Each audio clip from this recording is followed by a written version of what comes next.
PPF काढताना colour निघतो का या प्रश्नाचं उत्तर तुम्हाला पार्ट 1 मध्ये भेटला असेल.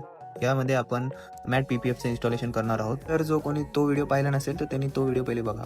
तर कारला पूर्ण कोटिंग करून घेतल्यानंतर आपण कारला परत एकदा वॉश करून घेतलं, कारण जे छोटे मोठे डस्ट पार्टिकल असतील ते याच्यामध्ये निघून जातील. त्यानंतर पीपीएफची कटिंग सुरुवात केली. आपण या गाडीवरती गरवारेचं मॅट पीपीएफ यूज करत आहोत, जे की 190 मायक्रॉन्स आणि 5 इयर्सच्या वॉरंटी सोबत येतं. तुम्ही कोणत्या पण स्टुडिओवरती पीपीएफ करत असाल तर हे नक्की लक्षात घ्या की डस्ट फ्री एरियामध्येच आपलं पीपीएफ झालं पाहिजे. त्यामुळे कारमध्ये फिनिशिंग चांगली येते आणि आपल्याला बबल्स वगैरे जास्त बघायला भेटत नाही. कटिंग ही पीपीएफ मध्ये सर्वात मेन असते. जेवढ्या आतमध्ये कटिंग असेल तेवढं पीपीएफची फिनिशिंग चांगली येते. फर्स्ट पार्टमध्ये पाहिला असेल, या आधीचं पीपीएफ सगळं बाहेरच कटिंग केलेलं होतं.